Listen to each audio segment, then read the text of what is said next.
I strive to bring you the latest news in the world of precious metals, and this video is no different, as there has been some major updates in the sound money revolution. We'll talk about it as we explore.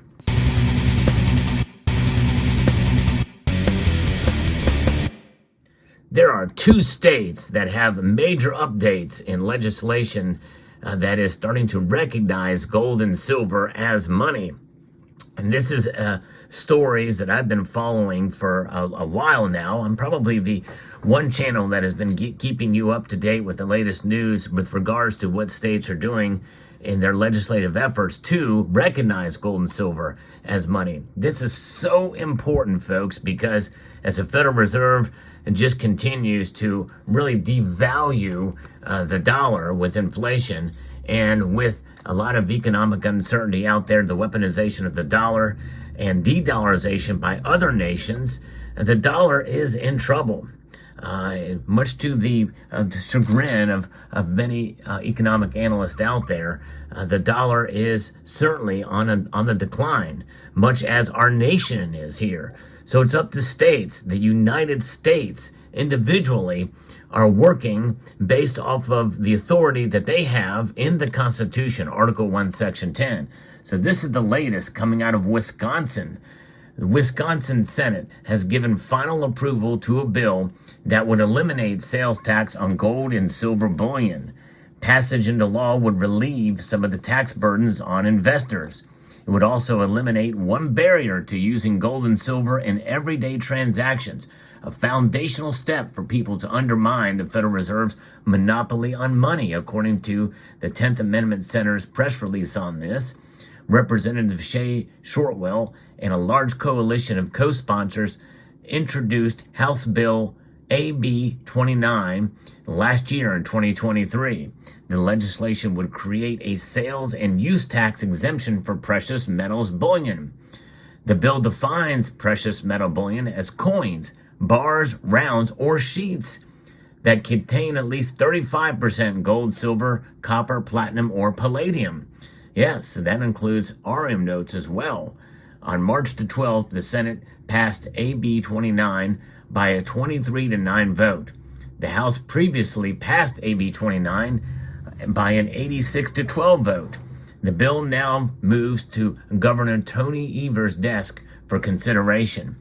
Now, 43 states currently have eliminated sales tax on gold and silver bullion. Repealing sales tax on precious metals takes a step towards treating gold and silver as money instead of just merely commodities. Now, keep in mind, folks, this does not mean that gold and silver are not commodities. They really do contain dual roles, including gold, by the way. Only about 10% of it is really utilized in heavy industrial use. Silver, it's about 50 to 60%. But still, the rest of it is for jewelry and other uses, but also recognized essentially as a monetary metal. This is why you see it in the form of coins, rounds, and bars. But it's fascinating, and I think this is exciting news to see what's happening here. And these states, 43 of them, who knows, we may see now 44 if the governor would actually sign this bill there in Wisconsin. So this is good news for sure. And there's a lot of background to this, and we know that the passage of AB 29 will remove one of the tax barriers that we've seen in Wisconsin. Repealing taxes on gold and silver also takes a first step in a process of abolishing the Federal Reserve System by attacking it from the bottom up.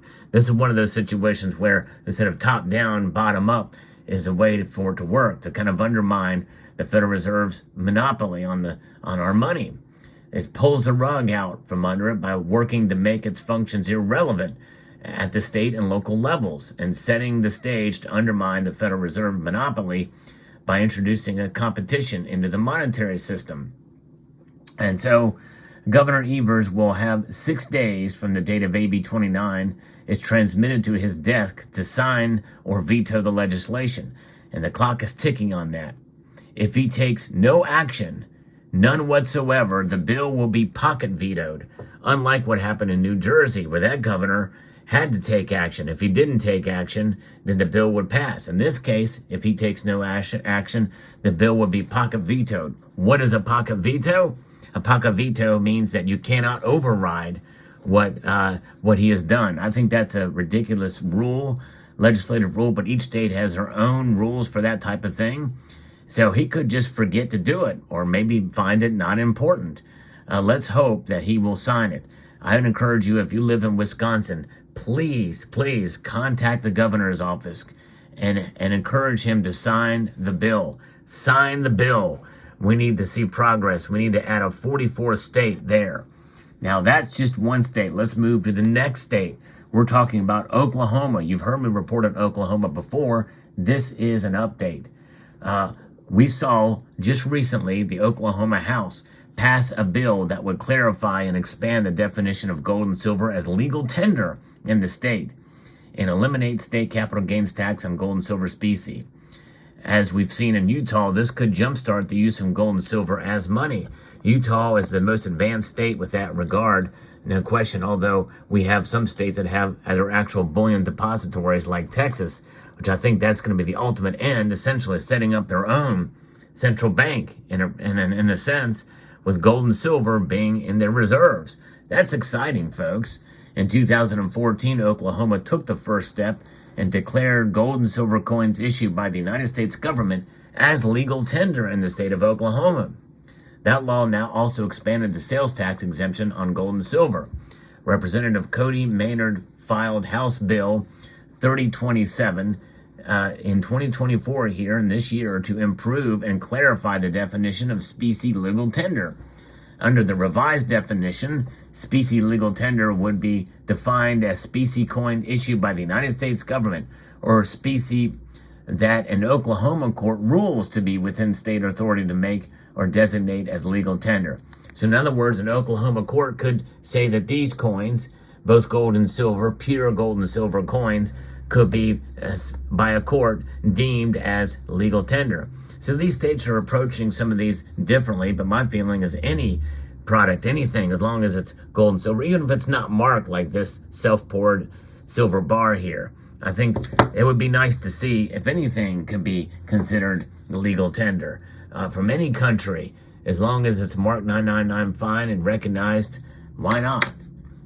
By allowing state courts to designate additional specie to be used as legal tender, Oklahoma could free its citizens from potential supply constraints imposed by the use of only United States minted gold and silver coins as legal tender.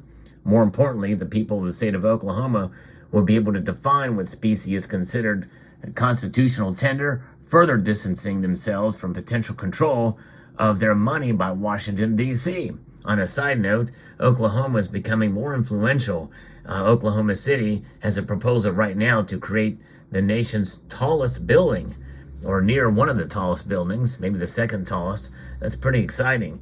In other words, growth is moving away from New York and the big cities that have become crime centers and moving more towards the Midwest. It's pretty exciting.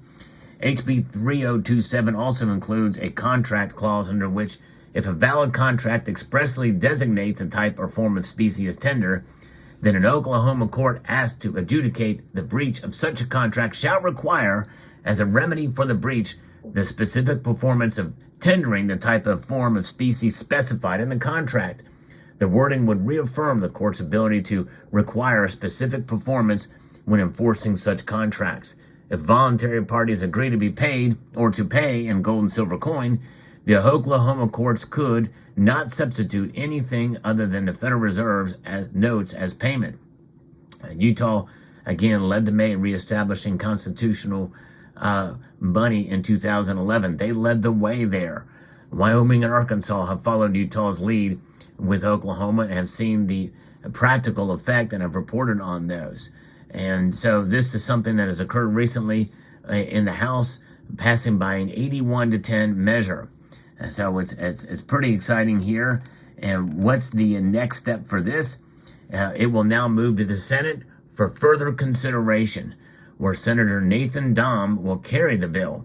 At the time of this report, HB 3027 had not been referred to a Senate committee. Once it receives a committee assignment, it must get a hearing and passed by a majority vote before moving forward in the legislative process. So it's still got a ways to go, but we celebrate every step along the way and move like this in this latest news. In this revolution for sound money, that's exactly what it is. Because that means we're less reliant on the Federal Reserve, which means we can use silver coins potentially as money again, like they were once used here in the United States.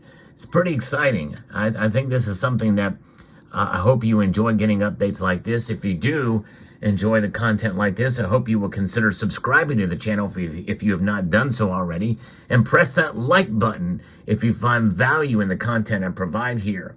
Now, what's why is this such an important thing? Why do I continue to provide updates like this whenever there's moves like this? Because we are starting to see, this has never happened before in modern history, where we're seeing states actually work to essentially provide a backstop against the failure of this organization, the Federal Reserve System.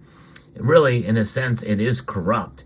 And in reality, the very formation of the Federal Reserve Act on December the 23rd, 1913, that very date should tell you something, because they passed it on a holiday week, right there just a couple days before Christmas. And just like major news that comes out that's bad usually happens on a Friday, and the way that Federal Reserve Act came into being, it just goes to show you from the starting gate, essentially it was a bad idea, and it's just gotten worse. And now here we find ourselves now reeling under inflation that is not become hyperinflated yet, but really it's only a matter of time. And because of what the road we're on, we're spending every 100 days $1 trillion, and that's got to be unsustainable. And when mark my words, they will reset it. They already have the foundation for it now. The rail system of a central bank digital currency is in effect right now. That is called Fed Now. And if you're a channel member, you can use the Fed Never emoticon that is available to you. In fact, if you are a channel member, post it down in the comments below. Fed Never. Because that's where they're moving towards, a central bank digital currency. We rebel against that with gold and silver. And to have it in the form including and in sheets, which essentially means gold backs. And this is why I'm so pro gold back. It's at its infancy stage right now, but the more it's adopted, the more it's used, the more people will catch on to exactly what it means. And by the way, I'm not paid by the gold back company in any way, shape, or form. So let me know what your thoughts are about this situation. Gold and silver. This is money, folks, and it is beautiful money nonetheless. I'd like to extend a multitude of gratitude to each and every one of you for being here, and I mean that from the bottom of my kidneys, my pancreas, my intestines, and yes, my brain, and also, wait for it, my heart. And I want to encourage you to please rate, share, comment, and subscribe.